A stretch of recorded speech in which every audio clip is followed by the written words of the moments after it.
Good morning. कल हमने प्रारंभिक स्तर पर साझेदारी की ओर से लगाया था।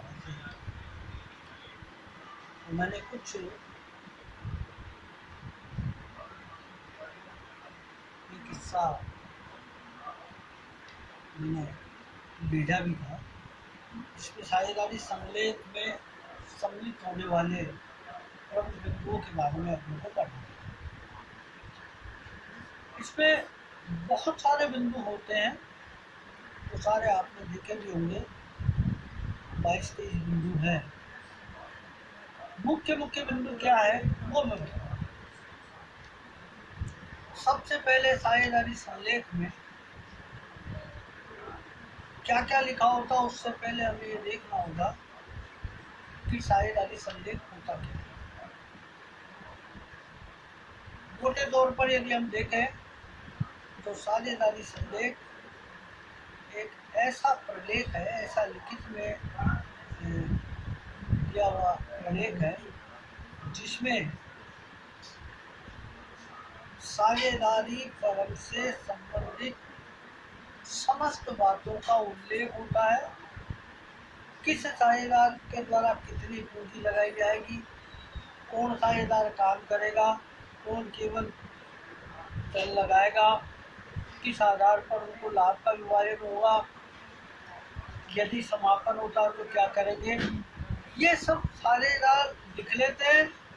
उस प्रपत्र पर सबके साइन हो जाते हैं, तो एक प्रलेख हो जाता है और उस प्रलेख को साझेदारी संलेख कहते हैं। ये तो एक मोटे तौर पे हो गया। अब इसमें क्या क्या बातें लिखी होती है। सबसे पहले फर्म का नाम और पता, फर्म कौन सी होगी, उसका एड्रेस क्या है। फिर साझेदारों के प्रत्येक साझेदार का नाम, उसका पता, उससे जानकारी, व्यक्तिगत जानकारी जैसे क्वालिफिकेशन है क्या है, व्यवसाय की प्रकृति, इसमें व्यवसाय कैसा है, किस हिसाब से उस व्यवसाय में हमें डेवलपमेंट करना है, कौन सी उसकी कंडीशन है, वो क्या स्थानीय स्तर का होगा, राज्य स्तर का होगा या अंतर्राष्ट्रीय स्तर का होगा। फिर लाभ विभाजन अनुपात, साझेदारों में लाभ किस अनुपात में बांटा जाए।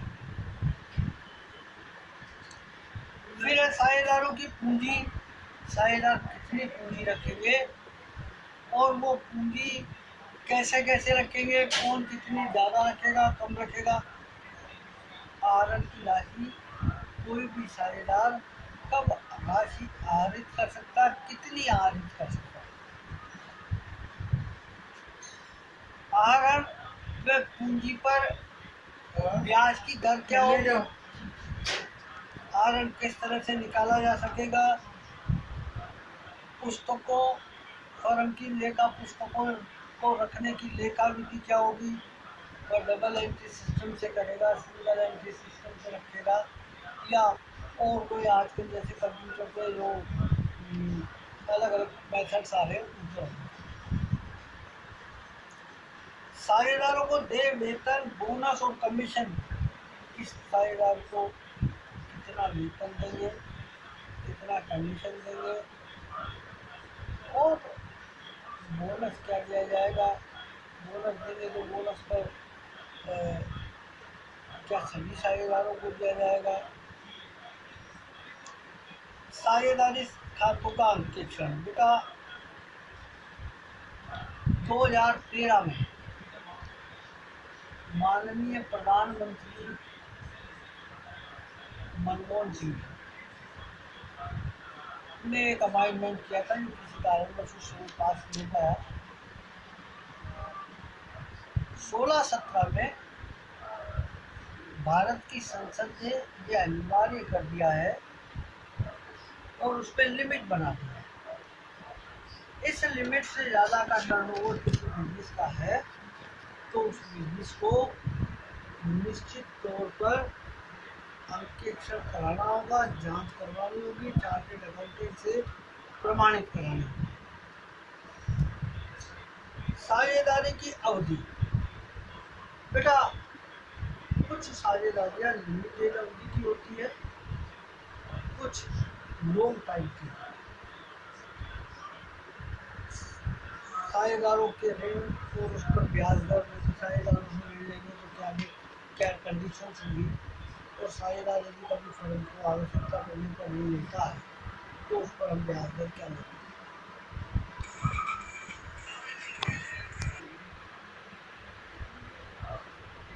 इसी प्रकार फर्म के समापन की विधि क्या होगी, वे कौन कौन सी परिस्थितियां होगी जिनमें फर्म के समापन किया जा सकता है। ये प्रमुख बिंदु साझेदारी संलेख में लिखे हैं। इसके अलावा बेटा साझेदारों के क्या अधिकार होंगे, कर्तव्य क्या क्या होंगे, उनके लाइबिलिटीज क्या होगी। यदि साझेदारों में विवाद हो जाता है आपस में तो उस विवाद का निपटारा कैसे होगा। फिर नया कोई साझेदार यदि प्रवेश लेगा तो उसकी क्या व्यवस्था होगी। अरे छोटी सी बतावा, जब कोई साझेदार प्रवेश लेगा या रिटायर होगा या मृत्यु होगी तो उस समय उसको देय परिलाभ किस तरह से ज्ञात किए जाएंगे, क्या गणना विधि होगी, ये सब उसमें लिखा होगा। बेटे साझेदारी संलेख यदि कोई फर्म नहीं बनाता तो भारतीय साझेदारी अनुबंध अधिनियम 1932 की धारा 12 से 17 के प्रावधान लागू हैं। उसमें 7 प्रमुख बातें हैं। पहला, समस्त साझेदारों को लाभ हानि में बराबर लाभ दिया जाएगा। पूंजी पर ब्याज किसी भी साझेदार को न तो पूंजी पर ब्याज देंगे और न आधार पर ब्याज लेंगे। किसी भी साझेदार को वेतन, कमीशन, पारिश्रमिक, बोनस नहीं देंगे।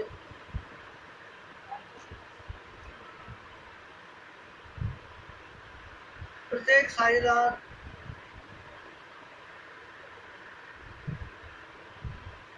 व्यापार में भाग ले सकता है और फर्म की पुस्तकों को देखने का अधिकार है, उस पर प्रश्न पूछने का अधिकार है, निरीक्षण करने का अधिकार है।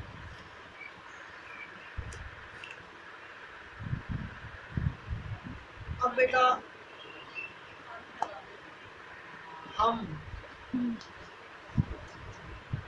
साझेदारों के पूंजी खातों के बारे में देखेंगे।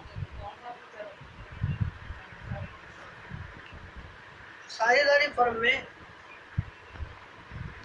साझेदारों के पूंजी खाते 2 प्रकार से रखे जाते हैं। पहला, स्थिर या अपरिवर्तनशील स्थायी पूंजी खाते और दूसरा है अपरिवर्तनशील पूंजी खाते। बेटा स्थायी या अपरिवर्तनशील या स्थिर पूंजी खाते में पूंजी खातों को 2 भागों में बांटा जाता है।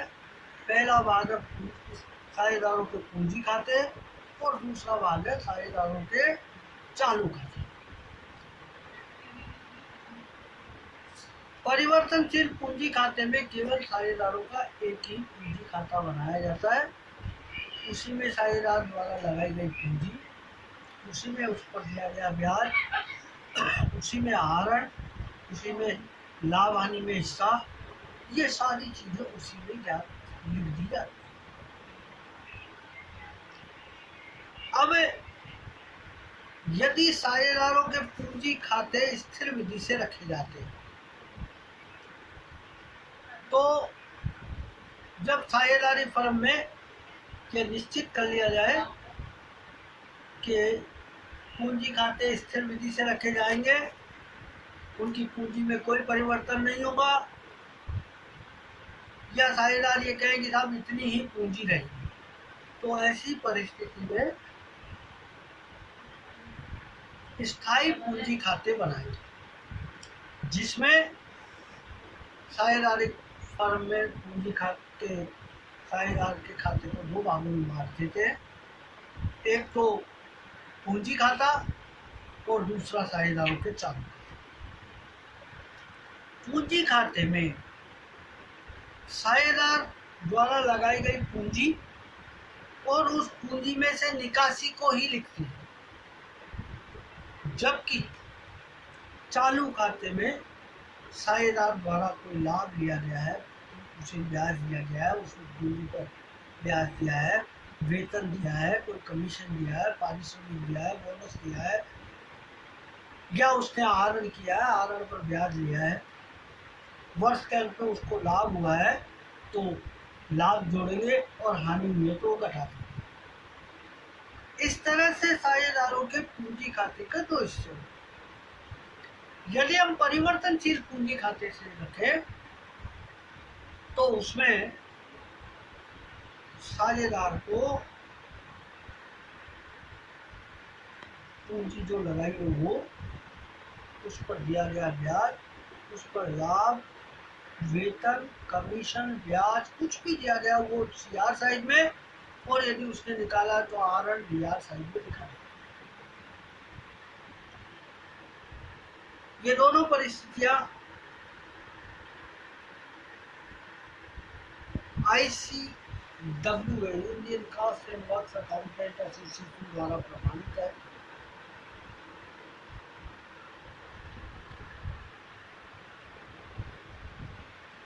इसमें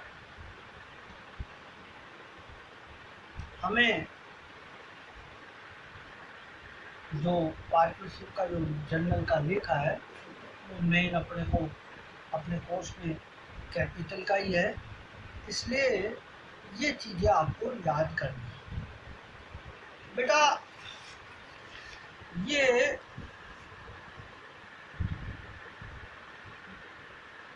जो इनके फॉर्मेट है ये आपको रजिस्टर में बनाने हैं।